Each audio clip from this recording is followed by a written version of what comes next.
Hello, everybody. Welcome back to not another Isekai. Oh man, this week we got some anime, of course. This week I feel like I say this most weeks, but this week in particular, I think every anime was just really good. Just like every episode was bringing its A game. I think I talked about this last week, where it's like we're already about halfway through, right? We're right in the middle-ish of May, which means we're smack dab in the middle of the season, right? 6 weeks in, we got 6 weeks left. Other than Vinland Saga, which is kind of cheating because it's it's 2 week or it's 2 cours, so we're 3 quarters of the way through that one. Pretty much every other show we're anywhere from like episode 5 to episode 7, right? So that like halfway point.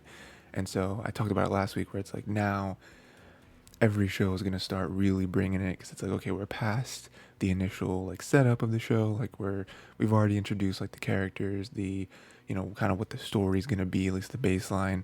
So now it's like, okay, now we are acting upon all that stuff, maybe getting some twists already, and maybe you know now instead of setting up the show, now many of the seasons are setting up the end of the show rather than just the show in general. So I think that has a lot to do with why so many episodes this week, or again, I think pretty much every episode, and we'll get into it obviously, but pretty much every show was just really, really good. So let's get into the shows then.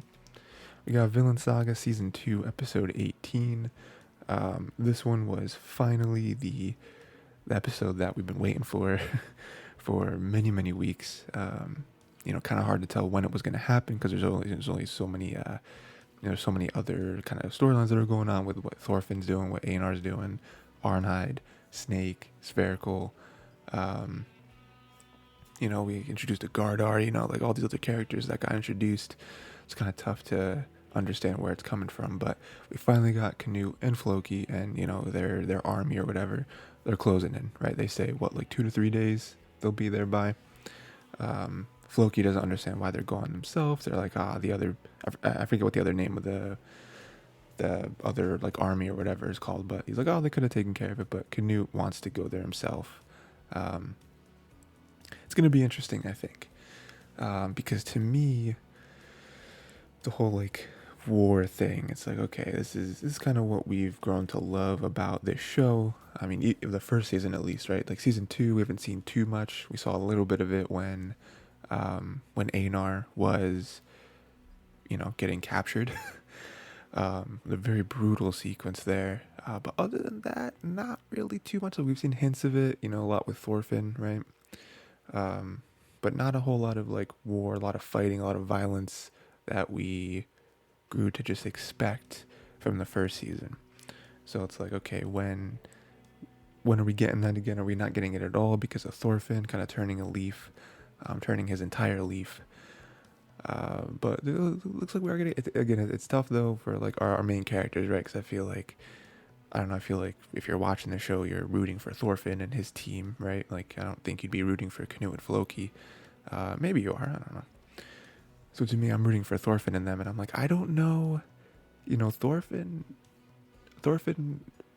is a little rusty. We saw that from him and Snake. Little Ray, he hasn't fought in a long time.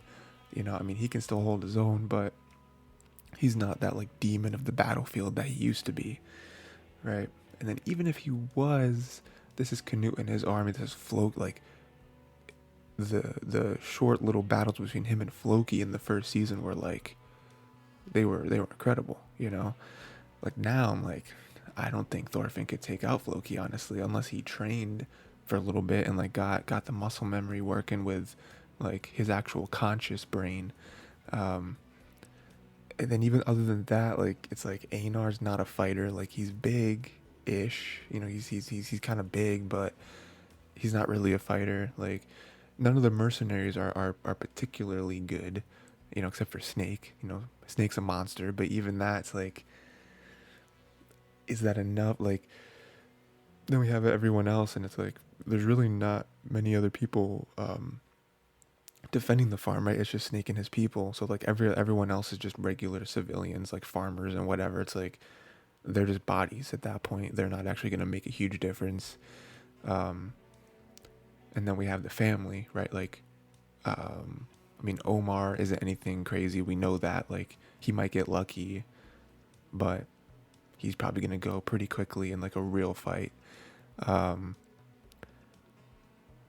Pater, I think, is a wild card. I think he could low key be like a really good fighter, but he could also not. You know, we don't really know too much about him other than he was, a slave and then he earned his way to not be a slave. Thorgal is a beast, but like even that, like I don't know him compared to actual people. Like I know, I mean, he did take out a few soldiers, um, but I feel like the element of surprise was there. Where it's like they weren't really looking for an all-out war in that moment. And then also him versus someone like Floki, which I deem as like one of the craziest people ever. It's like we haven't really seen him fight someone of that caliber. So I don't know. And then the dad, I feel like is the biggest wild card, where it's like he kind of built up this legend, and like we're not quite sure how true that legend actually is. If it was like, oh, super true, and then he kind of regretted it, or if it was like he just got lucky a few times and he was able to spread a story. Um, Although we do have at the very end, which we'll get into because that's like the big part of this episode. But and then we have the end though, where I feel like there may be some, maybe more than some, truth to to those legends. Of him. I forget what his nickname was. It was something. It's like Iron Kettle or something. um, but yeah, we do see some of that, and so like maybe he is a beast, but it's like I just don't know. Like it's tough because at best they have in terms of people that I feel like can make a difference, they have Kettle, Thorgal, Snake, and Thorfinn. Really just 4 people. Like there's a few others that might be okay, and then everyone else are just like, again, regular farmers or like caretakers or whatever. It's like they're just they're just there to be a shield to the real fighters. So it's like really they have at best like 4 really really good fighters, 4 really really good warriors, and then they're facing literally an entire army. Like I forget how many people that Canute said he was going to bring there, but it was like tens of thousands, right? Like wasn't it like a crazy number? And Kettle's farm does not have nearly that many people on it. So it's like I don't know, man. I mean, it's gonna be. I mean, next episode again. There's still a little bit more that we want to talk about with this episode, but next episode is titled like "War on the Farm" or something. So we are getting it. There are no more side tracks. We're getting the actual battle. So I'm very very very interested to see what that actually is, because it's like how can how can Kettle and his farm win against an actual army of tens of thousands? I just don't see it. And then what happens to our people? Because I'm gonna sit here and I'm gonna assume that Kettle loses. Unless there's some crazy plot armor or something that causes them to beat Canute.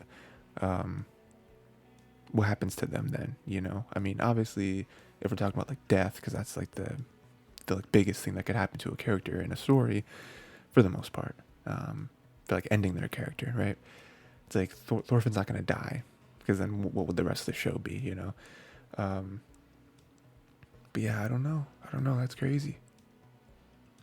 And then some other crazy stuff in the episode. Really, just like the big thing was Kettle coming back. This was another question too, where it's like when Kettle comes back, what is he gonna do?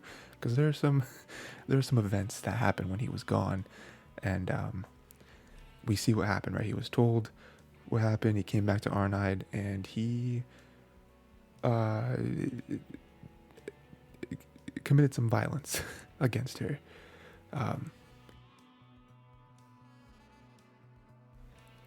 That was really hard to watch. I didn't think that was going to happen, because Kettle has been built up as, in the beginning of the show when we were ignorant, he was this like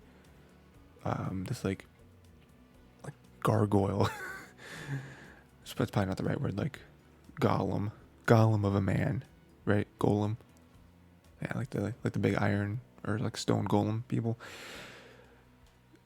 he was like one of those, right, where he was like ruthless, and then we learn more about him, and it's like, oh, he's actually really not that way, or at least he's not anymore. He's not that person, right?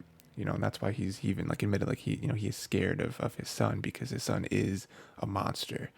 It needs to be stopped. So like I wasn't expecting it, and then for him to hit her with the branch. I was gonna say stick, but it's more of a branch. I at first I thought, okay, that was just out of emotion, right? Like a lot of things are happening right now. Not only the Arnheid stuff in front of him to kind of be the straw that broke the camel's back, but also like the weight of just his family in general. Omar doing what he did, kind of being the person, him, struggling with having to deal with Thorgal, and then the obvious, the immediately preceding events of what actually happened with, the deaths of the Canute soldiers, and him having to deal with that. There's just so many things, and then obviously him being told about the Arnheid stuff and being told about the Gardar stuff, about people being killed. So many things are kind of coalescing, some stuff that just immediately happened and some stuff that's been on his mind for so long, because we've seen it, right? We've seen even, the scenes with him and Arnheid alone, and him kind of confessing almost a lot of these things that weigh on his mind. So a lot of things together, just emotion, right? Which doesn't excuse it, but like the first instance made sense to me for his character. And then she was like, hey, stop, I have a child, it's yours, all that stuff. And then him just go off and see red was very hard to watch. Wasn't a fan of that. That was definitely a moment where I was like, ooh, okay, we're kind of turning on Kettle a little bit. We kind of like Kettle because, up until this point, and I mean, he even says it a little bit too, where he's like, oh, all this stuff I've done, I've built this up, and even, he was one of the few people that we looked at and was like really good. Because we're like, oh, he owns slaves, which I guess is bad, right? Just generally. But he treats them with more with, I guess, as much respect as you can treat a slave. Again, it's still bad, in general. But, at least he's like, with the specific instance of like, Thorfinn and Einar, where it's like, hey, well, you can earn your spot, we're not, I'm not gonna, and then even with them being there, he does kind of take their side in some things, and he does kind of help them out. It's not just, he doesn't just use them as like animals, I guess, which is the least that anyone can do to like still be looked at as like sort of a good person, I guess. But then this moment is like, you can't do that, man. You almost beat her to death over this, over stuff that from a certain perspective you can say that she deserved it. From many other perspectives you can say that you were taking out other stuff on her, and she is a slave, right? Like, she is technically your property, so I guess on paper you can do whatever you want. But and then even Snake comes in and stopped him, right? And eventually, was like, hey, you don't, reading between the lines, he was like, you don't really want this, you're just upset over a lot of other stuff as well, and was able to stop him. But so, but almost killed her, almost killed her over many other things that had nothing to do with her. And so that was really tough. I think that really turned Thorfinn and Einar on Kettle. Because up until that point they were pretty cool with him, like I said, their little arrangement they had. But yeah, man, that was really the biggest moment, I feel like, for me, where it was just like, this is the bad scene. not a good, not a fan of what he's throwing down here.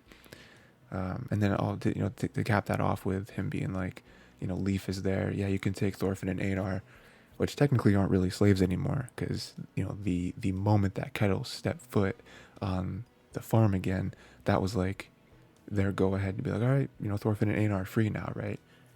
Because that's that's what he said. He was like, hey, you're free when I come back, So unless he were to go back on his word, they're free. But Arnheid is not. Arnheid is still mine, and it's like, oh, it's so tough, because it's like, and like, he's not even willing to sell her. It's like, it's like, you just almost beat her to death with supposedly your child in her, and it's like, yeah, because now we just want what's best for Arnheid, we may not completely agree with her approach when it came to trying to free her and Gardar, but she definitely didn't deserve that.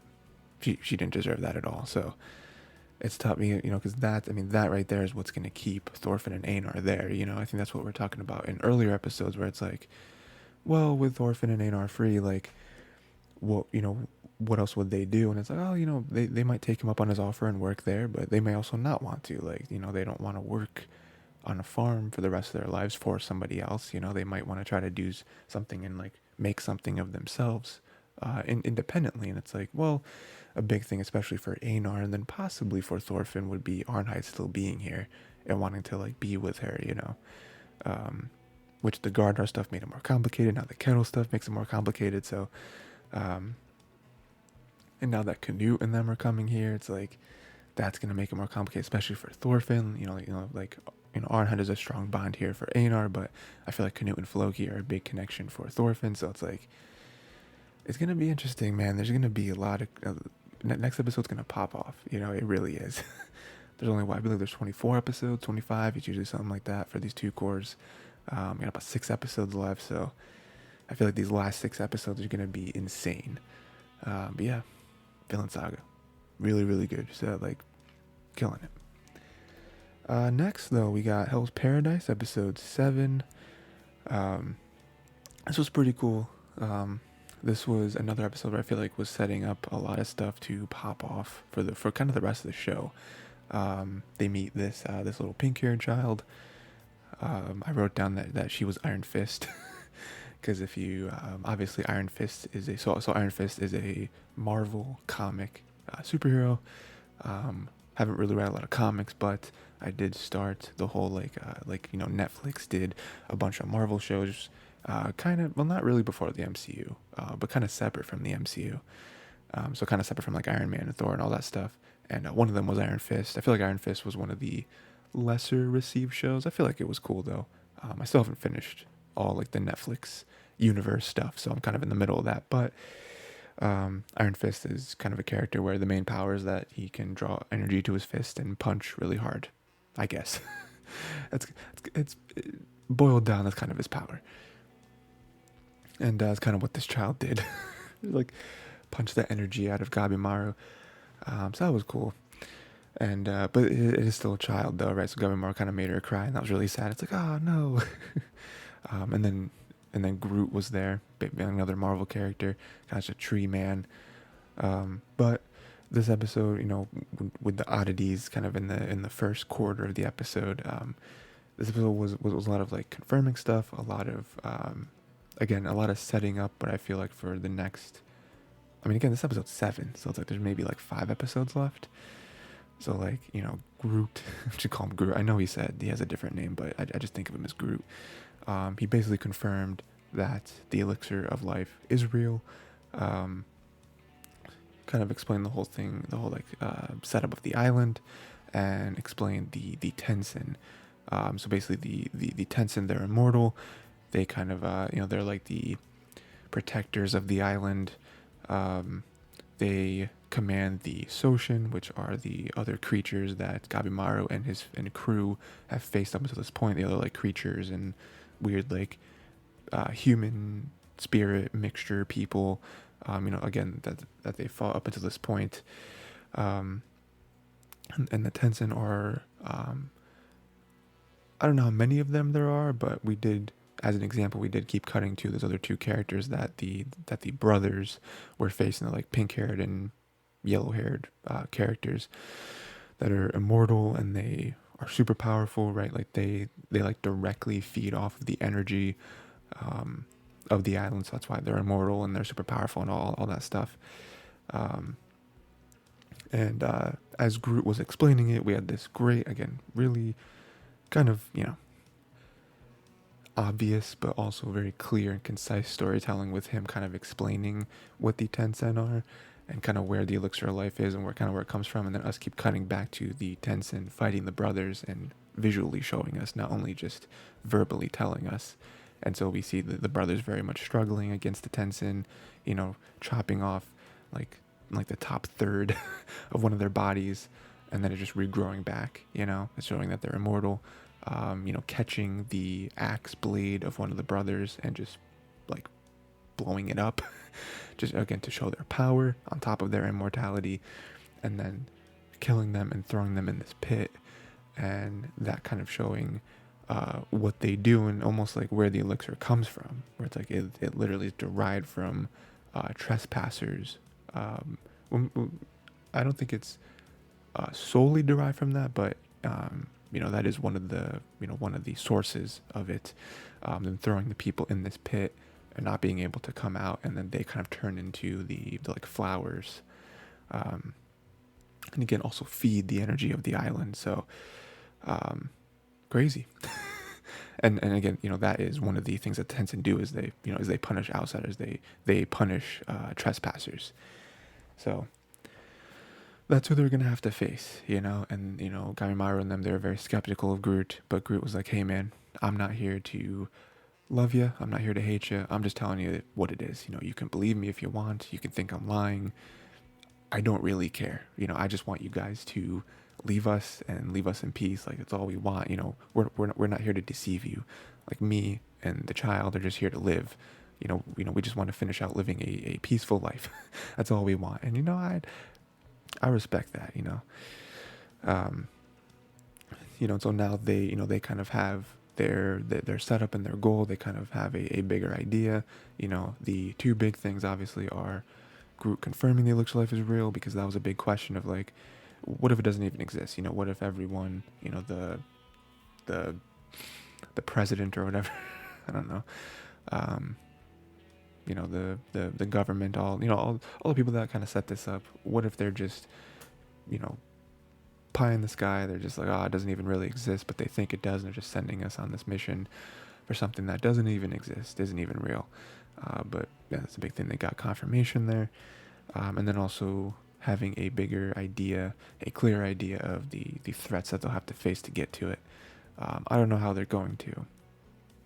Because again, they have really good fighters, but it's like, if they're immortal, how do you fight immortality? Like at that point, there has to be something, because if you try to think about it, it's like, okay, whenever you fight immortal characters, like, okay, so we're not just going to beat them, Gabimaru isn't just going to beat them in a sword fight. There has to be something else. There has to be some like trick to beating them, right? And then so that kind of sets up, again, what I feel like the kind of end goal for the season is going to be. And then we just have a nice little sentimental moment at the end of the show, at the end of the episode, where Sagiri is helping the kid in the bath, because she, seems like we have all these bathing cleanliness materials, but none of them are open. So it's like, she doesn't really have anyone to do that. Doesn't have like a mom or parent in general. And then it reminded Gabimaru of him and his wife when she was kind of helping him, and she was like, he's just like a cat. He doesn't like water. He doesn't want to get in the bath. He just kind of wants to rinse. So that was funny.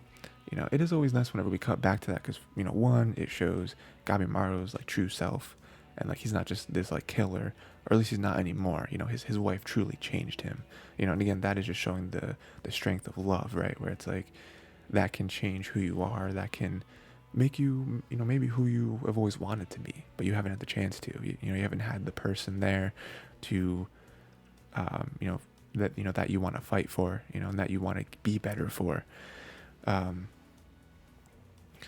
then he comes out of it, and then he's able to, he tells the kid, hey, don't be embarrassed by your scars, and he's like, because I, the most beautiful person I've ever known has a huge scar on her face.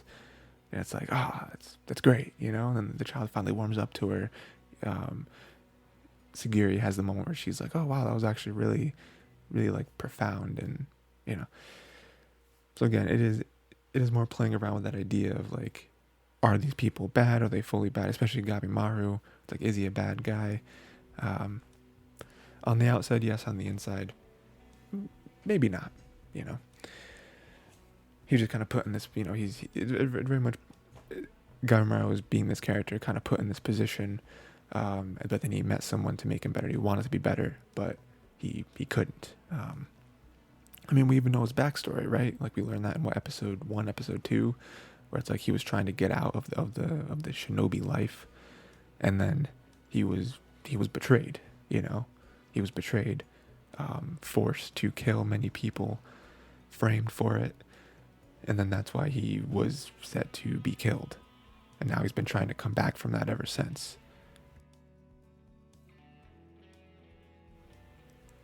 And so, yeah. Yeah, that was Hell's Paradise. Again, setting up some good stuff. You know, we're setting up kind of the end of the season, I feel like. It's like, okay, we know what to expect. We know what our goal is. We know what's real. We know have to go towards the center of the island. And we know the Tencent are going to be that we have to have a plan for them, because they're not going to be like the Soshin that we faced so far. We're going to have an actual plan and not just go in there with brute strength and kind of, you know, improv. You know, so. Next, we got Konosuba, An Explosion on This Wonderful World, episode 6. This was another great one, you know, so far. 3 for 3, like I said. Every show this week was incredible. This was the kind of transitional period between Megumin being in school and us kind of learning a little bit of that, which I still think is so funny that we have this whole show that like, oh, it's Megumin in school learning to be like the what's the word I'm looking for? Magician. The dark magician. But we don't really ever see them learn magic. Like it's so funny that, again, you know, this is Konosuba though, right? Like Konosuba always takes things and kind of flips them on its head to be like, well, we don't want to be like other fantasy shows, you know. So we're gonna give you a whole 6 episodes where you see the beginnings of Megumin, but we don't actually show her in school learning magic. We show her in school learning to like posture, and you know what I mean. And then just like by happenstance, she learns explosion magic, and now she's a master, and now she's first in her class, and now she's leaving to be an adventurer. You know, it's so funny. But yeah, that is this kind of transition. It is kind of winding down the class school aspect of it. Now we're gonna see her, stitching together this prequel series with the main series. Yeah, I'm excited to see it. You know, it did get pretty emotional too. Especially towards the end. So, the kind of first half has to do with her trying to get more money, which I think is always I always love it when they highlight this kind of character trait of Megumin, where like one of her character traits is that she's poor. It's so funny. And her and Union very much struggle with these odd jobs. Which is also funny because Megumin wants to be an adventurer, but she can't even like plant magical potatoes. Like even that gives her trouble. And she also doesn't know other magic, which I think is going to be one of the more interesting aspects to hopefully the other 6 episodes of the season. Before she meets other adventurers. Although, well, I'll get to that in a second. But yeah, the interesting aspect is that she doesn't know any other magic. Like, I don't even know, like, all of her magic is explosion magic, and so I feel like she only knows the super strong explosion spells, so it's like she has to one-shot everything and then just lay there and rest until she can do anything again. So it's gonna be interesting seeing her by herself. I will say that going into the main show, before she met her team that we all know and love, it does seem like she met with some other adventurers and like tried to join their guild, or not guild probably isn't the right word, but so I wonder if we'll see her at all meet like 1 or 2 other groups in these last 6 episodes and then just like fail with them and just show that, oh, they don't really want her, even though she's like super powerful. It's like, yeah, but you're just a one shot. It's like if you fail you're useless to everyone, and then you become a reliability. So, I wonder if we'll see any of that, because I feel like that was part of her introduction, was like, hey, no one else really wants her. And then she joins this group, and it's great. So, that'll be cool. Yeah, and then we have some stuff with Chomsky. Arness comes in. She's an actual demon Chomsky doesn't want to go with her. She's very quick to give her up, though, to give Chomsky up for 300,000 heiress. She's like, oh man, money. I need that for food and stuff, and to also travel to wherever she's going. I forget where it is. Going to like the main town, main village where she can start being an adventurer.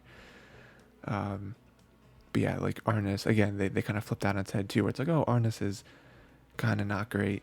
She's not this like big powerful demon that they have to be afraid of. And she also can like sense like worthless men. I think that has to do with the gauntlet that she has, and she's just like hounded by them all the time. So it has those two things going for her. Where Chomsky, her apparent mistress, doesn't want her. He wants to stay with Megumi and Union and all that, and she's also completely, constantly hounded. So don't see too much of her. And then we have the end, which is the more emotional moment. She decides she's going to leave for adventure. We see the origin of a lot of her style, right? So her staff is given to her by a bunch of her friends. The eye patch is given to her by the one friend who always has it.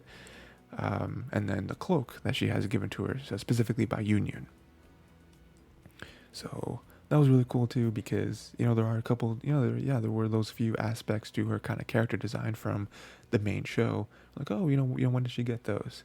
And you never really expected them to be with such such emotional attachments, but they were, and that was nice. And yeah, she's leaving. She's gone. We even have a moment with her and her sister, where her sister seems very strong and very independent, and then it ends with her being like, hey, come back soon, because it's like, hey, at the end of the day, she's your younger sister. Like, she doesn't want you to just leave forever. And then it's immediately juxtaposed by her being like, kill the Demon King. And Megumi was like, all right, well, that was the plan, but you could have given me a like easier goal to come back to. And she's like, no, kill the Demon King. He's like, all right, well, now I have to, I guess.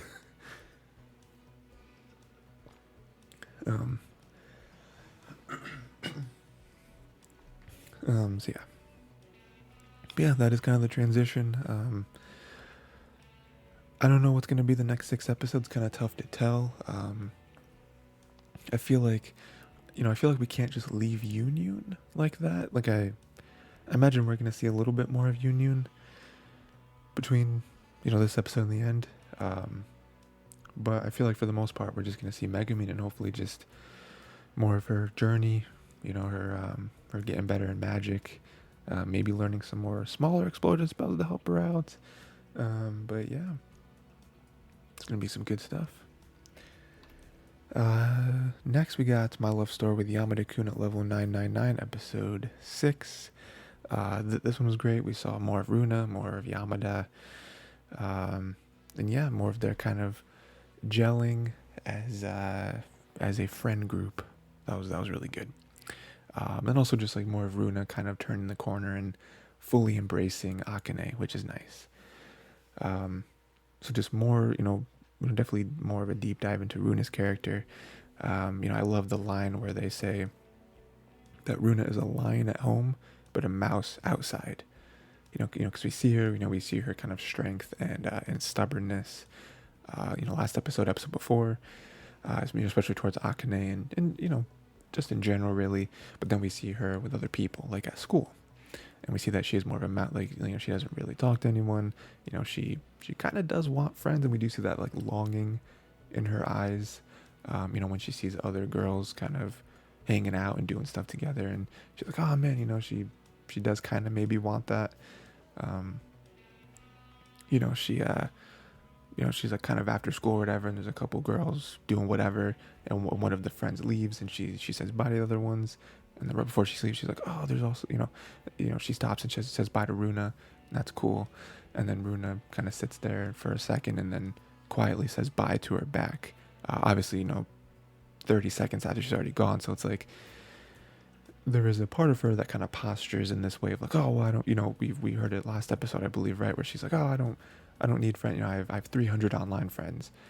But then this episode more breaks it down where it's like, oh no, maybe maybe she does want some more real friends. She even thinks that way with Akane. We see her and Akane kind of hanging out, and she does find this like certain comfort with hanging out with her, um, where she doesn't act the way that like Yamada or Eita would, who are probably the people she's closest to. Because she's not like her like school friend, so she might not respond to certain things the same way that they would, and part of that kind of annoys her, but part of it is like genuine, and it's organic in a way, right? And so she does, she does like that, and then that kind of changes her mind, where she's like, well, maybe it would be nice to have like more friends, more real life friends, and I think that's great. I think that's part of what Akane kind of brings to the table. Her kind of being our main character in the show. That is a lot of what main characters in general bring to shows like this, like the rom-com, slice of life type stuff, where they are usually the catalyst for the characters around her, right?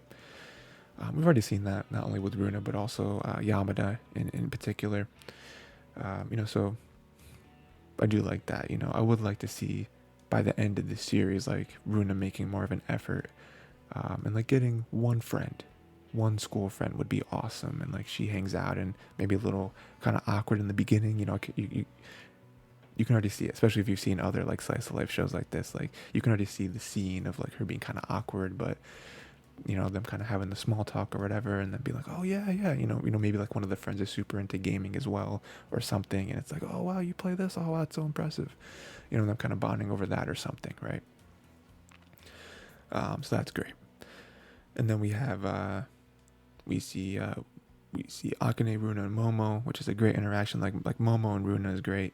Momo having absolutely no interest in any of the game stuff. So that's really cool to see her character come in, whenever she can, because it's such a difference in the in the dynamic. Because it's like, oh, everyone else is friends because of video games, because they're in the same guild and all that, and then Momo's there, who's been Akane's friend for a while, and is just like friends for a completely different reason. So it's a completely different like friend group situation. So that's cool. And the big thing for kind of the second half of this episode is Akane's computer exploding when she's trying to level up, and which is really funny. It's like that never happens. Could you imagine playing and like your computer just explodes? It's like it doesn't do that. Like you would have had to feel like it hot or something. Like it just doesn't explode like that. But it was funny. And then the whole thing being, we see that Eita, calls Yamada and is like, hey, can you come over, fix Akane's thing. She was super excited about it, and now she's super sad because now she can't level up, and she was getting super into it, with Runa and all that. So that's great. And then we have a scene here where another huge scene, right, where they're kind of getting close, Akane and Yamada. Runa texts a picture to Eita, and then he's like, hey, why don't you help them get closer? And then he specifically mentions a light rom-com story type thing, and Runa just has a super like anime understanding of what that phrase means, and so she tries to put them in these weird like anime moments, right? Or like one of them walks on the other one while they're taking a bath. It's like, okay, that's realistically not going to happen. And then she's like, oh well, one of them is going to interact with the other one with like toast in their mouth, right? Because that's another like anime thing. That's like, well, that's not going to happen.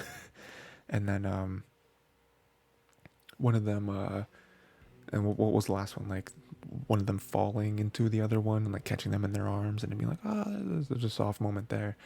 And so she like pushes Akane, and it hits them, and then it's like, oh, but like maybe it's working, because then she like her hair hits Yamada in the eye, like, oh, they're kind of close, and it's like, oh, it's working, and then Yamada gets super uncomfortable, and you can tell how uncomfortable he got, and then he rushes out of there, right?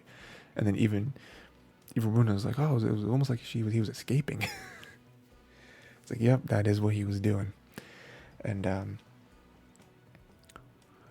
that was a big thing, right? Like, one, Eita being there, and well, not physically being there, but him being the catalyst for all that and trying to set them up is huge, because he can see that, right? Like, he's been friends with Yamada since childhood, so he knows Yamada very, very well, and so he can tell, right? Like he can tell Yamada does have feelings for her, and he's just trying to trying to be that friend, right? Runa being there and being not super experienced and not have a clear understanding of how to make that happen, but her still trying to help has come a long way in the past 2 episodes. And then Akane being kind of clueless when it comes to this.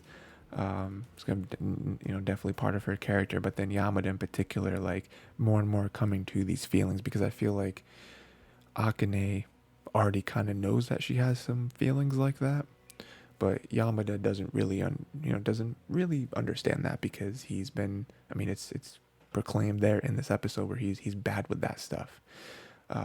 So he does need that little bit of a push. And so when he has that feeling of, him sitting there, Akane kind of holding his face, because it's like, oh no, I'll hit you in the eye, which eye was it? Let me see, let me make sure you're okay.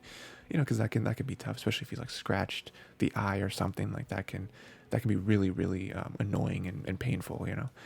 And so he kind of gets up. He's like, no, I'm good, and he gets up and rushes out. And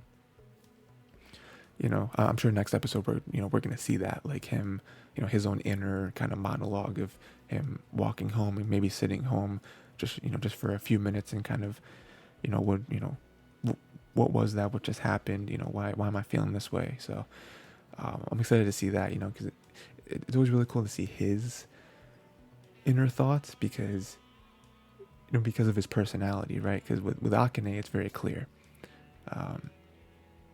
You can tell, I mean, but whenever we see him, I mean, even his outer thoughts too, right? Where he sits down, he's like, oh, and hey, that curry you gave me was really good. It's like, oh yes, that is something that he is showing appreciation. Something that is not really something he does all that often. Because he's very quiet and he doesn't. I don't know. He just doesn't, right? So for him to have that moment, it's like, oh, it's great, And then so I'm very excited to see next episode, to see what he does, his own inner thoughts outside of, not at Akane's place, and then him coming back and them kind of reconciling the whole situation. So again, they're getting closer, man. They're getting closer to this point where it's like I can see them being together. I mean, again, the title gives away, it is my love story. Like I would be shocked if they don't end up together. That'd be the biggest bait and switch ever of an anime, to have my love story in the title and not actually, that'd be kind of nuts. But yeah, man, great episode again, all around. All the characters had great moments, and yeah, we're getting there. Next we got Skip and Loafer, episode 6. This crazy show, man, like it's just getting better and better every episode. It's insane. So we start off with the moment that will also bookend the episode, which is Fumi, professing to Iwakura that she has love, that she's found love. That's incredible, right? It's great because Fumi's the best friend. It's always great to hear more of her. Fumi is seems like the ride or die friend, so it's always great to see more of her. I'm excited. I hope at one point in this season we see maybe Fumi visiting, or vice versa. Maybe even Fumi. I think it'd be really cool for for Fumi to visit, and obviously visit Iwakura and them see each other in person for the first time in a while. But then also maybe seeing Shima. That'd be pretty cool. But yeah, that does kind of bookend, because then the very ending of the episode is Iwakura calling her and being like, hey, all that stuff that we talked about in the beginning of the episode about like how you feel, like all that different roller coaster of emotions that you felt, to where you're getting to the realization that you have found love. I feel like you can feel all of that about just a friend. And it's very funny, like how she gets there and like, why she feels that way. But that's very of her frantically being like, hey, no, I don't think that all that means you're in love. It could also just mean that you're really close to a friend. It's like, well, no, hold on. Hold on. Now I feel like you are wrong there, but we'll keep riding that. I don't think they're going to show it, but it'd be nice to see like the other part of that call, with Fumi being like, I don't think if you feel that way about someone, I don't think you feel like that. I don't feel like you see them as your friend, and I kind of have that conversation with her, but probably not. But it'd be cool to see. So the meat of the episode though is Shima and Iwakura, kind of having this misunderstanding between each other, and them kind of getting over this hump of certain feelings that they have towards each other, right? So Shima calls out sick, quote unquote, and that really hits hard with Iwakura because we know of her personality and with school and academics and all that stuff, and so she even has a dream about Shima being a hoodlum, right? Dropping out of school, whatever, right? And so that caused them to have a huge disagreement, which is really the first big like argument that they've had is like best friends, pretty much, of like Iwakura trying to explain to him how she feels, the super importance of schooling and also like image, right? Like not having this image of being someone who skips and is a I almost said vigilante. That's not the right word. What's the word I'm looking for? It's not criminal. I can't think of the word. I'm trying to think back to like Tokyo Revengers. I can't think of the word. Because it's not like hoodlum. It's something else. I don't know. I can't think of it. It'll probably come to me later. But yeah, and like being that and whatever, and then also backed up by some of the things that she's heard. The whole like being into the nightlife and all that. She kind of has that angle of it, and that kind of causes Shima to lash out a little bit harsher than he means to, and says that hey, because he hears that and he's kind of hurt by that Iwakura would believe those things, right? And so he's like, he has his energy of like that doesn't matter to me. Like all that stuff that you're mentioning matters probably to you. Like it's great that you care about that stuff, but I don't care one lick about any of this. And they both leave kind of hurt, right? Because Shima is hurt that at that point we don't know the true feelings, right? Like we'll talk about that in a second, but in the moment we're feeling that Shima is hurt because Iwakura is almost trying to like be his mom, and like say like, hey, you should care about this more. You shouldn't skip school. It's gonna one thing's gonna lead to another, and then everyone's gonna think that you're this like dropout loser who whatever, like you have no aspirations or whatever, right? And then Iwakura is hurt because she does really care about this stuff, right? Like that's kind of who she is as a person. It's not just a part of her. Where she's like, oh, she's really good at school and she wants to do really well. Like, no, like that is who she is. Like that is her main makeup, is her trying to advance to the top. And again, we all know her plan. Shima, one of the people who very much knows her plan for life. And so for Shima to kind of brush it off and be like, oh, well, that's important to you, but I couldn't care less. It hurts her because she's like, wow, like that could be an extension to him. Devaluing Iwakura's like whole life almost, so it's like they both kind of go harder than they needed to in that moment, and both of them are kind of hurt, and that was really tough because again that was the first, again we're episode 6, we're halfway through, like that was the first moment that we see them having a huge disagreement like that and them not being like cool with each other, right? Not being supportive of each other, and it kind of ends and it's like oof, and then we see further on where we do see both of them separately, and Iwakura super torn up about it. She's does what she does, where she's overthinking everything and she's thinking the worst possible thing, of how like, oh, he held a grudge against me from the very first day. She's losing sleep over it, which she loses sleep over everything, but so she's super torn up about it. And then even Shima, who has this personality of not really caring, kind of going with the flow, and everything will be fine in the end. Like he's even kind of thinking of like he's taking up headspace about it as well. Even though he doesn't really want to have this whole clearing the air conversation, as he puts it, he is still thinking about it. which I really like, which really, I feel like is more indicative of Iwakura's effect on Shima, because again, like I said, Iwakura would lose sleep over everything. I mean, she lost sleep over how to properly give her start of the year greeting to the class, right? So, again, that doesn't take away from how much Shima means to her, but still, like, she was gonna lose sleep either way. But Shima, man, like, Shima losing some like, again, like, like headspace over it, just shows that he really does care. Like, she is someone that he does really care about. And then that kind of rolls into the ending, which was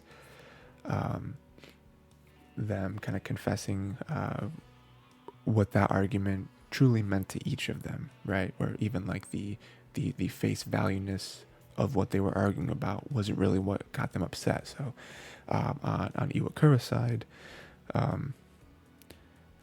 Higashira really does help her.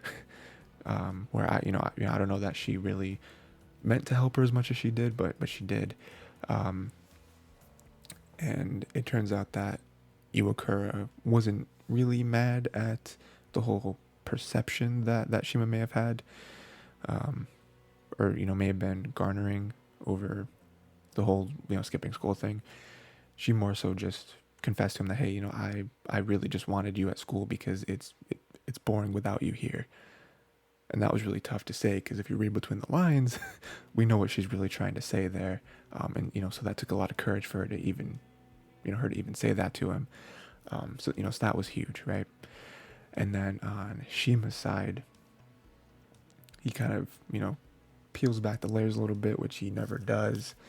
And he's like, hey, here's kind of more about my life, and my parents aren't really present, and I do spend a lot of time with my friend, one of my best friends from like acting school, and so like I spent a lot of time there, and whatever, I spent a lot of nights there or whatever. And so what I'm trying to say is my life isn't as much of a mess as you may think it is. I do just kind of skip here and there, like it's just kind of what I do, right? I've always done that. You already kind of know about my thoughts when it comes to school and just life and my aspirations and all that stuff. So it all kind of makes sense. Like, what I was really mad about, or what I was really upset about, was you kind of believing those rumors, where it's like, rumors have been made about me all my life. But you, like, I just don't want you to believe them, you in particular. And so that was really the main thing there. And yeah, and then they just kind of come together, and it's great, because it's like they say what they really meant to say. Again, like, Iwakura wasn't really mad about the whole skipping school. He was, she was more mad about him her not being able to see him. She was just mad that, like, hey, I want you in school because I want to see you. And then Shima wasn't really mad about the whole like academic aspect of it. He was just mad that she would believe these like nightlife, hoodlum gangster, rumors that have been made up about him his whole life. And he's just like, hey, like, you're my friend, like, you actually know me, like, like, why would you think that that's what I'm into? Because it's not. So yeah, it brought them closer. I mean, again, I feel like this whole episode, while we do see more of Iwakura's thoughts and feelings and all that stuff, I feel like this was more beneficial to us learning more about Shima's character, because Shima is the one that is closed off, and he doesn't really ever share things, because that's just what his character is, or that's just who he is. So us learning more about that is super, super good. So yeah, that was great. And then that does kind of lead to the end, where she immediately calls Fumi, like, hey, I think you can feel this way, because of that kind of that conversation that they had together. They were getting closer, and again, there was a lot of feelings between the lines that they weren't actually saying to each other, but they were saying to each other.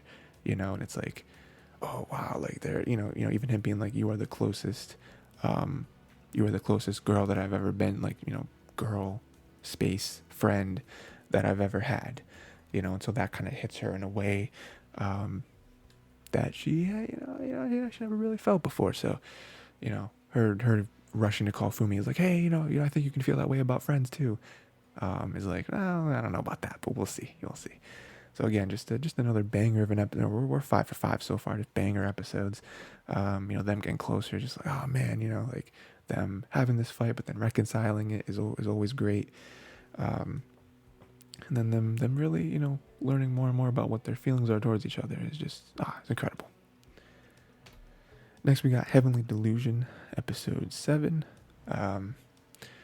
This was not as much to talk about here, but I still feel like is very important. I feel like if any of the episodes were going to be a little lesser than banger, like I proclaimed at the top, it would be this one. But I feel like there's not as much to talk about because it is more setup of like, ooh, but it is some like crazy setup. So big thing here is that Kuriko and Maru, they meet the Liviumen, which is like some other organization that is trying to help out and trying to take out the Immortal Order, right? So the Immortal Order is kind of what they heard about already, right? But they're doing like weird like human experimentation, and in one perspective, you can see that as being good because they are trying to like, there are a lot of instances where they are saving people, right? Like they are saving people's lives.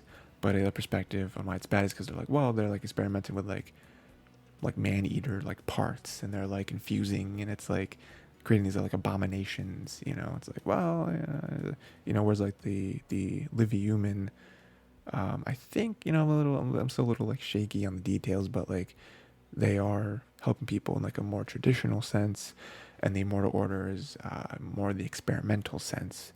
But the Immortal Order is getting very, very, very, very popular. So it's tough, because they are still at the end of the day helping people, but do the ends justify the means? That's kind of the conversation that we're supposed to be having here, and we'll have it more and more throughout the episodes because it does seem like Mortal Order was kind of leading to the whole like doctor situation because it all makes sense, right? So yeah, that was a lot of backstory there on Liviumen and the Mortal Order stuff. And then we get to some of the more scary stuff that's happening, and Kuriko basically has this imagination hallucination type thing where she or he, it's all very weird. 'Cause it's like, is it actually Kuriko, or is it seeing them and Maru be taken by some Hiriko. Turns out it was all just again like a hallucination thing. So that was crazy because it was like for a second there you're like, oh man, are they dead? are they gone? But no, they're not. They're completely fine. Well, not fine, but she's pretty shaken up. But yeah, so that was crazy. But it does reach towards the end. Kind of the end of them beating all the Hiriko and stuff. They do meet Usami, which is supposedly that doctor. So it's like that's a huge cliffhanger for them to begin the episode discussing the two groups, Liviumen and Mortal Order, both helping people in different ways. For them to have this middle part of them facing these Hiriko, which are possibly like the source of these experimentation methods and all that, and then from the end the episode with the doctor that we believe is part of the whole like weird experimentation stuff, connected to how Kuriko is what Kuriko is huge. I mean, that's a huge cliffhanger. I mean, that was something where like the episode ended and I was like, wow, they really are doing that, huh? They really ended the episode there. Okay. Cool. Because now we have to go this whole week being like, is that really the doctor that she's trying to find? What happens now? Like, do we have just a conversation where it's like, hey, what happened? And there are so many episodes left too, because we still have like the main goal, which is getting Maru to where Maru has to go, right? Getting to heaven. Again, not as much to talk about, but it is a huge setup for next episode. So I'm super excited because it's like, this is the end of the road for Kiriko. I mean, obviously, again, based off to help Maru get to, whatever, but, this is a big thing with Kiriko's character. I don't know. And again, we've talked about before, right? Where it's like this is gonna be big because either there's other possibilities that I'm sure I can't think of, but there are the two things, right? Where it's like, there he is the doctor, and he's gonna confirm that what Kiriko thinks happened is what happened, and that's gonna be huge. Or he's gonna say, I don't know what you're talking about. Like, no, I just saved you. Like, what I think is happening is trauma.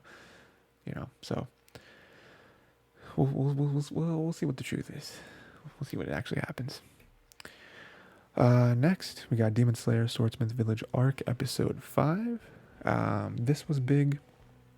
This was sort of the ending to the fight, we think.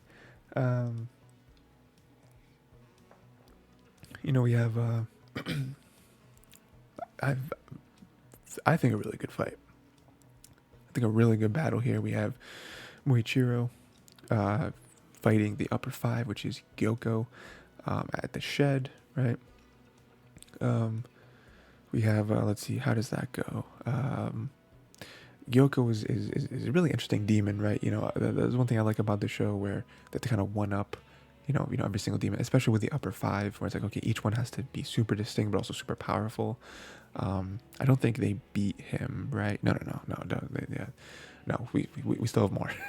Still have more next episode, but Gyoko has this really cool thing where he has the whole pot situation, and he's really fast. He like teleports between pots, but it's like, what is the source of the pots?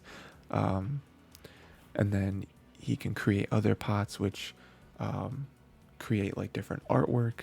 But they're also like the source of his like the powers and like the moves that he puts on, right? So he has the big artwork in the beginning, which is just like a mishmash of corpses. Well, they're not actually corpses though, because what we see is that they're still alive, because he does stab one of them and they like scream out in pain. So I guess they're not completely dead, which is worse. Because I guess on one hand it's possible that they can be saved. On the other hand, it's like, ooh, they are in pain. A lot of pain, a lot of distress. Just like a bunch of corpses together of the different the swordsmiths, right? So that's really bad, but also very, very creative.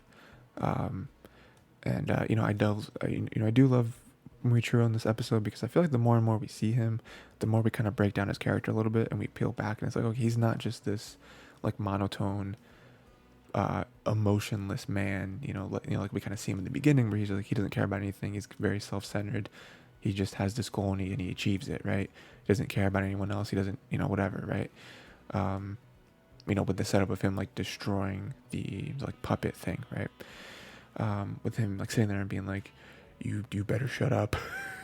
You better stop it right now. Because he doesn't really care. He just cares like, hey, those people are getting hurt. Like, the people behind me are distressed as well. Like this is it. I'm gonna kill you. Him trying to slice them doesn't work. He can like teleport almost. Him slicing the pots, which is closer to what he has to do. But again, like, Gyoko's really fast, and so on one end it's really good, because he, in his mind, he's like, okay, well, the fact that he is evading me, it seems like cutting his head off will actually beat him, as opposed to the other demons that Tanjiro is fighting, where it's like, well, just cutting off one of the heads doesn't work. On the other hand, where do these pots come from? Because it seems like he can just teleport endlessly at will. So it's like, if he can do that, I'm never gonna beat him. Like, I'm not fast enough to outmaneuver teleportation. Like, it's just mathematically it's just not gonna work. And then Gyoko is also giving him trouble, because at the very end, which is where we leave him, he has his blood demon art, which he puts in like a water prison, which is very much reminded me of Naruto. The place that I thought of was like the very first thing where they face Zabuza, and I guess not really gonna spoil it too much, but Naruto's like a million years old, where Zabuza does put Kakashi into a water prison. He can't move, so that's big, right? Even though at the very end you learn that, well, Kakashi probably could have killed Zabuza at any moment, but whatever. You have to build up to the to the crazy special stuff. I guess you can just start off with it. But anyway, that's kind of what it reminded me of. And so Muichiro's in trouble. He's probably not gonna. I mean, I don't know. We haven't really seen the full extent of Muichiro's abilities, but maybe he'll need some help. I don't know. I don't know. But that was cool because again, they have to keep one-upping each other. So having Gyoko have all these different aspects to him with the different like pot abilities that he has, very cool. We see a quick thing of Mitsuri. She's crazy. Again, I'm talking about one-upping each other with the demons. They have to one-up each other with the Hashira as well. Again, we haven't really seen too much of what Muichiro can really do, but we do see some differences in Mitsuri where even her sword is like, it's like not a real sword. It's like a whip of some sort, like Indiana Jones, right? Where she like just flings it all around. So he slices up demons that way. So that's really cool. I'm excited to see like how that plays into like her real sword fighting, because up until now she's facing like these like lesser demons. Like, okay, cool, she can beat those with her eyes closed, right? I'm excited to see her fight like a real upper 5 demon with that thing, and kind of see the extent of her abilities with that very unique weapon. But that was really cool. Let's see, and then we pretty much just jump to Tanjiro, right? Tanjiro, we got the leaf thing blowing away the whole building, which is still one of the most OP weapons we've seen so far. And then Nezuko turning Tanjiro's sword into the exploding blood sword, which is even crazier because one, the fact that Nezuko thought of that, to like slice herself on the sword, and Tanjiro would be like, no, stop. But then for Nezuko, they'd be like, no, dummy, I'm doing something for your benefit. And then also that to connect to that other swordsman, who apparently all the demons are afraid of. But like Tanjiro, this is just further. I mean, obviously, like we're looking at, it's like, okay, the other swordsman is clearly connected to Tanjiro in some way. I mean, they have like similar, like facial features, like the hair is similar. They're both wearing the earrings. They both have the purple scar. Like clearly, there's some connection. Clearly, he's like some sort of descendant of this great swordsman. He's also the main character, so of course they're gonna have some like crazy cool ancestor or whatever, right?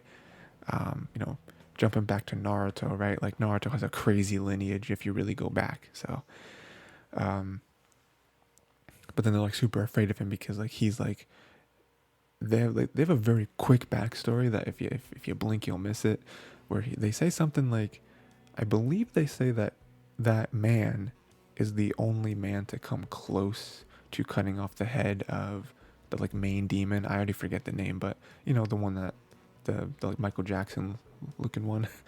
I guess rank 1, right? Is he like rank 1? He's the only one that's ever come close to like slicing off the head of him. So Tanjiro is in some way descended from the greatest swordsman that ever lived, the only swordsman that people are truly afraid of. So that was really cool.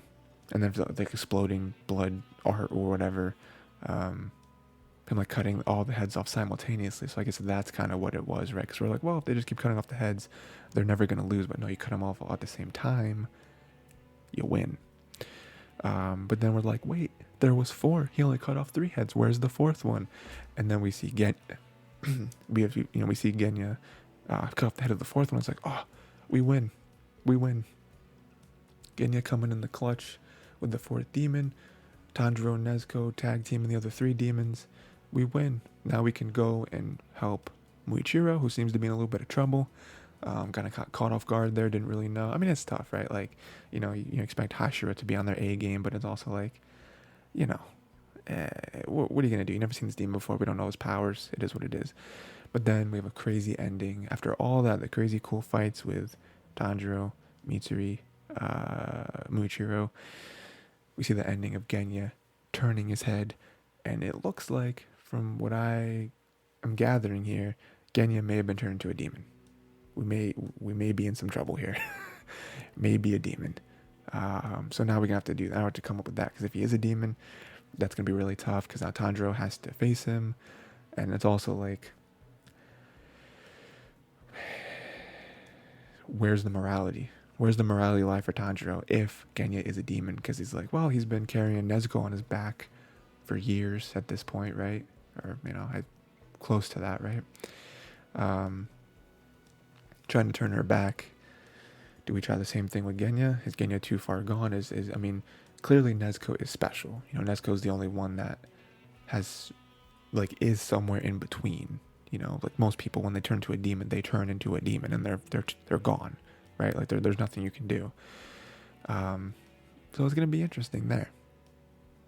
I can't wait to see that. But yeah, crazy episode. Obviously, the animation and the fight scene. That's what people want to see with this. But some of the reveals here. Again, I like Mitsuri, us seeing what's kind of a glimpse into what's special about her techniques. Muichiro and the Gyokyo fight is still going on, and then what Tanjiro has to do against Genya. So next episode is going to be good too. Next we got Mobile Suit Gundam, which for Mercury Season 2 Episode 5. This I feel like is clearly the best episode so far. I feel like the show's just getting better and better. I feel like it started off a little slow, a little much of just them almost recapping stuff and not really getting into it quickly, but it's gotten better and better to live up to what I thought was one of my favorite shows when the first season came out. That first season was one of my favorite shows of the season. So I'm excited to kind of get back there.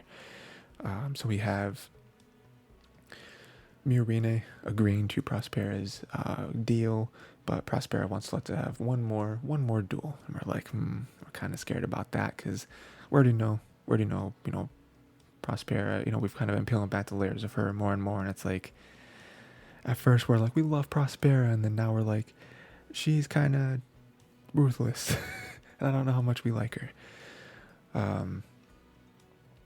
We have Ghoul coming back and protecting Suletta from Ellen, which is ugh. Obviously we liked fake Ellen a lot, because fake Ellen turned out to be a pretty cool guy. Real Ellen, not cool. Don't like him. He can, hopefully he gets into a Gundam soon and dies, because he's not going. Especially in this moment, it's whoa, Ellen got a little too aggressive towards Suletta in this scene. So we're cheers for Ghoul again. Ghoul has completely turned his character around for us, right? Where in the beginning we saw him as just this arrogant, we didn't like him, right? And then he started to turn a little bit, where he started to lose and started to be a little softer towards Suletta, Miorine, learn more about him. And now season 2, it's Ghoul has completely changed who he is and what he wants. And his approach, and what he sees as important, the people that he decides to side with, completely turned his character to honestly a fan favorite in my opinion. So that was great. And then the Ghoul admits that Suletta is very precious to him, sort of kind of confesses to her, and then Suletta's well, I very much appreciate that, but I already have someone that's precious to me. Obviously talking about Miorine, and Miorine hears this, and so Miorine, I think, is the most interesting character in this whole episode, because she hears a lot and she makes a lot of moves, and the ending is insane. And so you can tell, though, we're going to get to the ending, but she's picking up pieces of information this whole episode, and you can see how much she sees what she has to do, which is the ending to the episode, and you can see how much it hurts her, because she knows she's doing all this for a good reason. But she knows that it's the more she listens to Suletta, the more the tougher and tougher this is going to be for her. Again, we talked about this with, I already forget what show we're talking about, but the ends justify the means. Do the ends justify the means? Do the means justify the ends even in Miorine's situation? But we'll talk about that in a second. And then, yeah, we set up the duel. Ghoul versus Suletta. That's what she wants. She wants Suletta to get a win, get a dub for her birthday. We see that Miorine actually wants Ghoul to beat Suletta, because they're having this whole thing where Miorine is going to be she wants to be the president of the group. She wants Ghoul to have the Jeturk, I think, back her with that. She can have a backing by a major, a major player, which will very much, you know, close to guaranteeing her becoming president. And then also it'll be a symbiotic relationship because she will help the Jet Trick out. She will help Ghoul, bring the dad's company back to glory, which is what he wants, right? So very much a I scratch your back, you'll scratch mine type situation. Um, but that's tough because that also means that she just set up this duel acting like, oh, get him, Suleta. But it's like, oh, not really. Not really. She's setting her up to fail. And then even they have a conversation. Mirena and Ghoul have a conversation where he's like, I forget exactly what he says, but he's like, do you feel bad because like you're tricking Suleta, like you're you're like, oh yeah, duel for me, and it's like, well, I don't actually want you to win, I want Ghoul to win.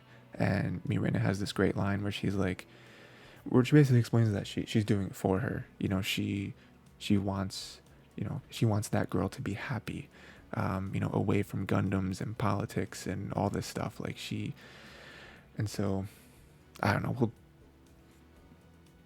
we'll talk about that at the end because I have a lot of thoughts on this, but that that's a very important thing there because I feel like this whole episode, like, I'm struggling with if Mirena is genuine or not, like if this is really what she wants, if she's just telling this to herself to make her feel better, or if she's telling all this to Mirena or to Suleta to lie to her just to get what she wants. Just it's so tough.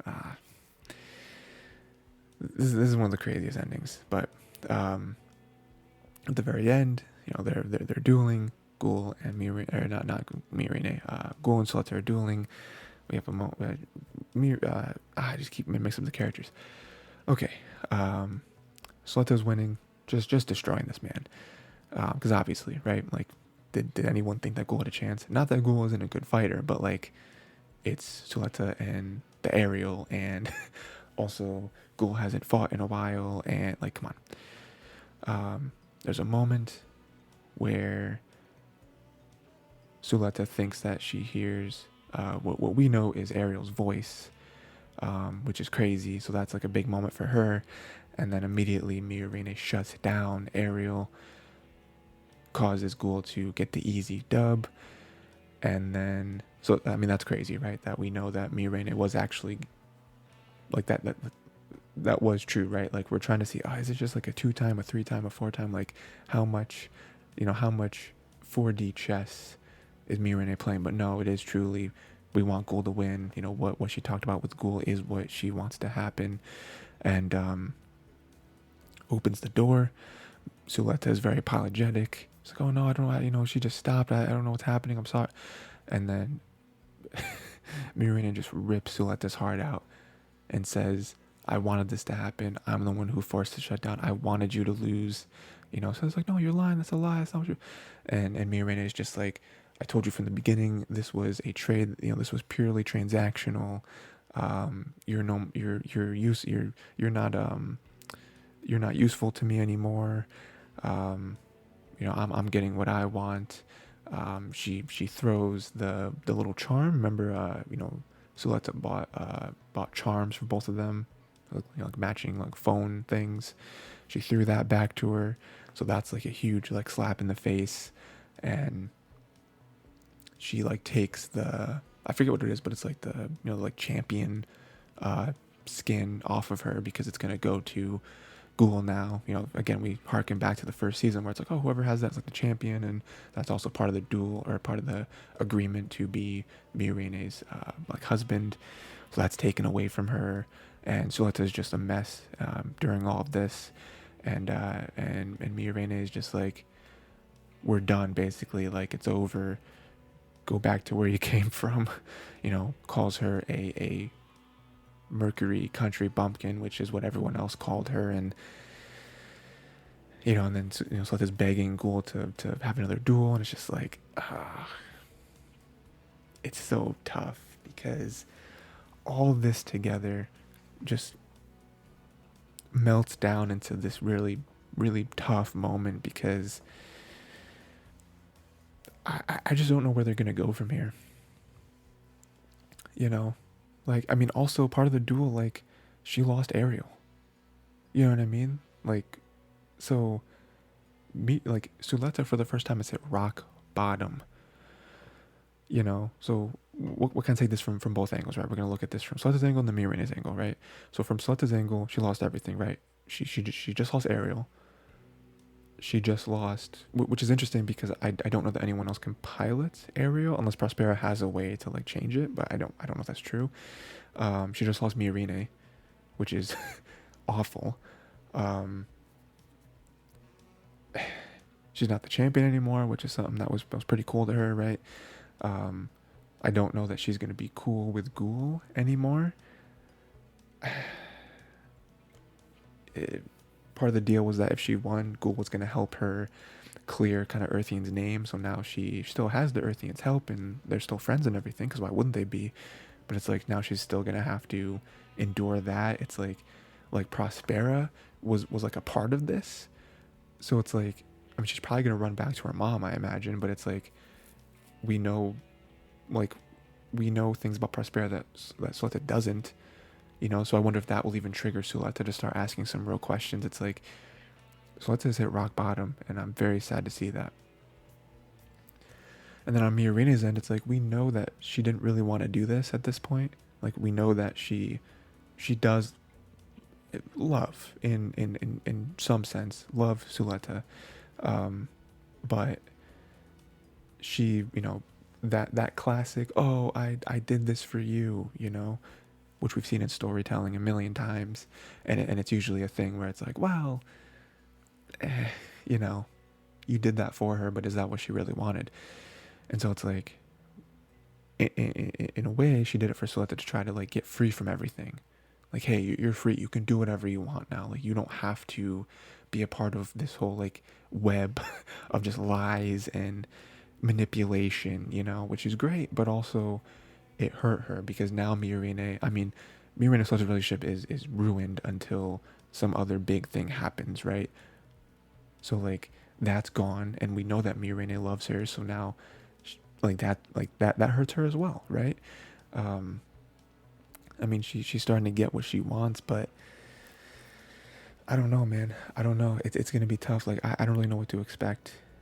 It's like I would really like Suletta and Prosper to have a real conversation, and like her to really learn about her to basically know everything that Mirena knows, you know, from Prospera's mouth. Um, I don't know, man. It's so tough. Like this whole episode, like the whole time, especially this ending, I was like, they really did this. They really did this to us. This is crazy. But we'll see. We'll see what happens. Next, we got Insomniacs After School, episode 5. This was pretty cool. You know, we had the whole setup of Haida just being like that like dude bro, which is just we hate this man. Haida kept waking up Nakami for, you know, on the bus and everything like that, and then he was like, you know, which sucked, and then he was taking credit for a lot of stuff they had nothing to do with, like cooking and the tent and everything, which was like, okay. And then he, you know, him and the other dude bros were trying to sneak out to the girls, and it's like, and then they were staying up all night, keeping Nakami up, and it's just like, it's just a tough thing, right? It just further brings us closer and closer to Nakami, and like, I would be in the same boat. I would also be very annoyed the same way Nakami was annoyed in this scenario. So, you know, we'll see a little bit. I don't know how important the story this is, but we do see a little bit of Magari not being super good at cooking. You know, it's not like her strength, which I think will probably come around at some point because we see that Nakami pretty good at cooking.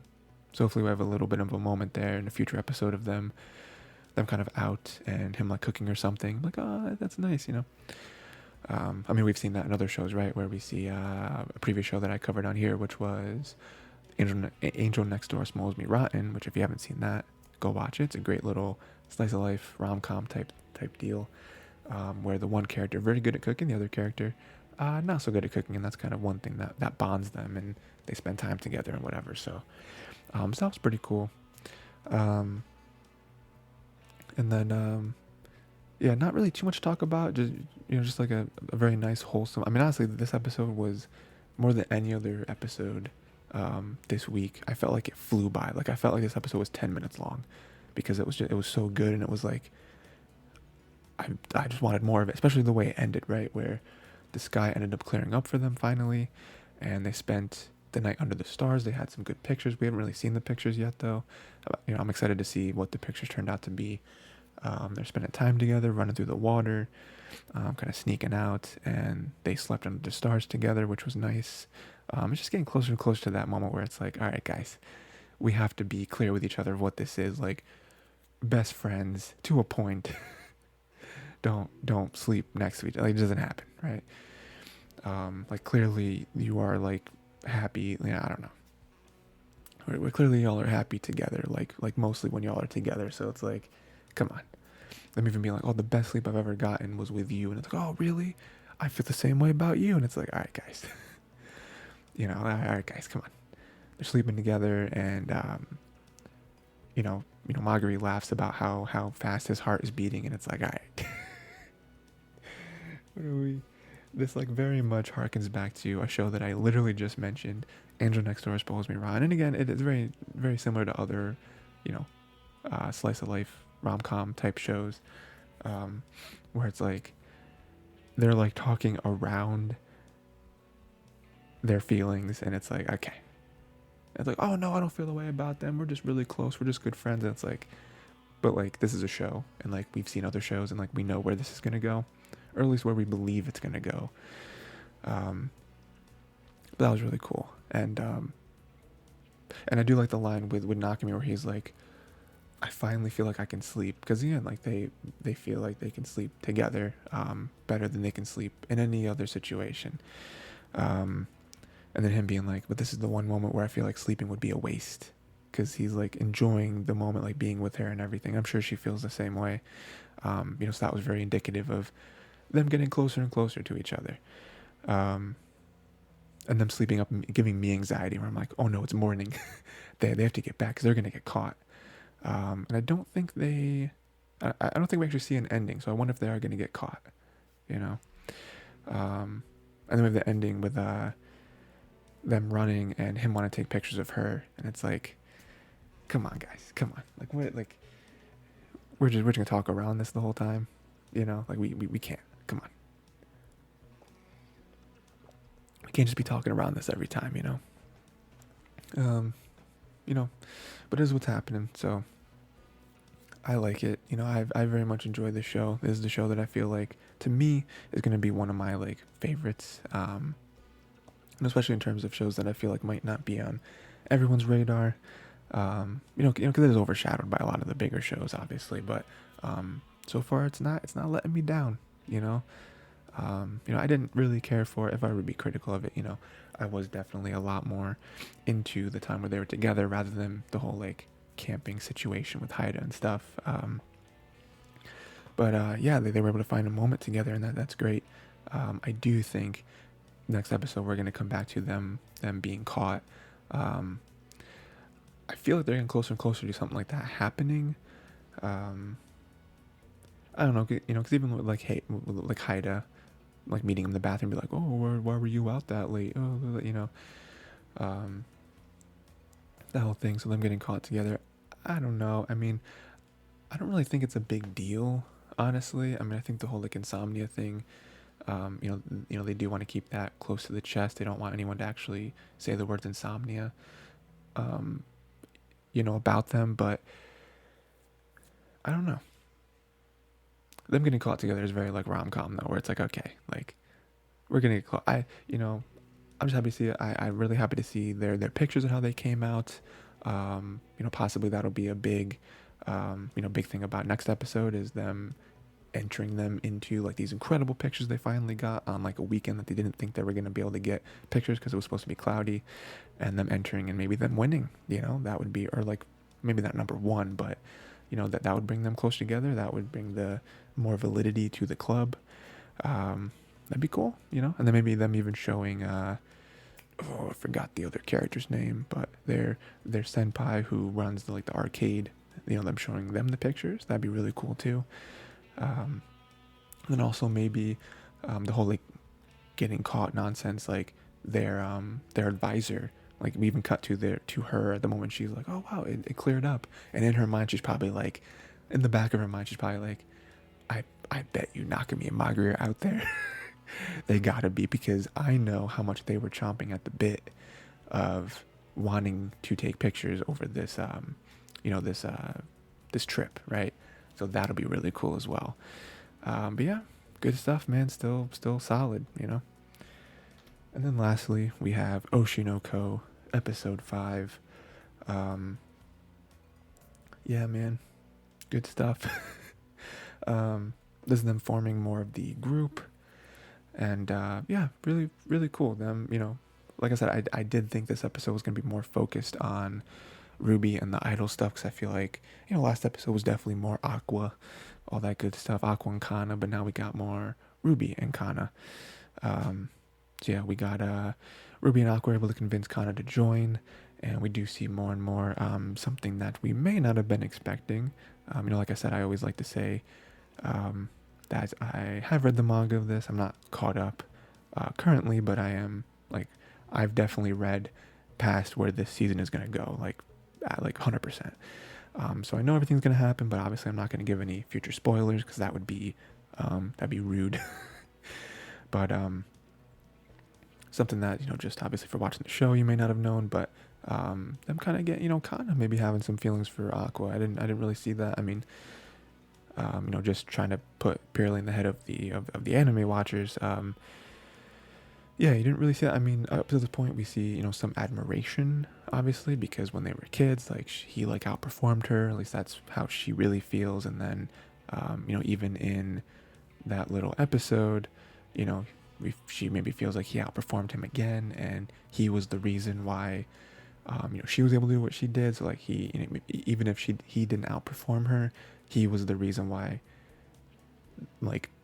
he was the catalyst for the finale getting such good reviews, so it's there's some admiration there. But then in this episode you see, oh, maybe it's gone past admiration, maybe it's gone to infatuation, which isn't really love, but maybe it is little hints of a crush on him. So that would be pretty cool to see that become a relationship, if it ever does. So that's neat, something I never really, again, the first 4 episodes don't really hint at that all that much, so it'd be cool. But again, Aqua doesn't seem like that character that really can. I mean, even he even talks about it with the one girl, where it's like, oh yeah, I can't get over a past love, So we'll see if that actually blossoms into anything. And then Ruby and Kana are upset at seeing Aqua with other girls, and they have to the mom has to explain, well, that's a TV show. He doesn't necessarily really feel that way. He has to act that way for the show, So that's cool to see them jealous for different reasons. And then we have the one girl who does not seem too timid, right? She's like, oh, I'm timid, not really conversationalist. And then that scene happening, and Aqua being like, you're lying to me. And then him kind of like that being the moment of him truly understanding what the show is going to be and what reality shows have to be, where in that moment was she lying to him just for the cameras and being like, oh, I'm not really blah blah blah, and then were the cameras on that whole time, right? And she saw that, and so she made up that stuff and then got closer to him in that moment for the scene to play that well. It's like, oh, you guys are sneaky. There's some very, very sneaky actors on this scene. But also does go to show, with Kana kind of opening up the doors to possible love for Aqua. If Aqua doesn't take Kana, will Aqua play through with the show and actually get together one of these girls, either just with, for the publicity, or truly, for true love, right? Because that's a big thing with the show, is that many times the actors will get together in real life, and it's not just to put on a face. It is real, So I'm sure that's something that Khan is very worried about, where it's like, oh no, I love him. And then the very more comedic side of this episode is Payan, the masked bodybuilder.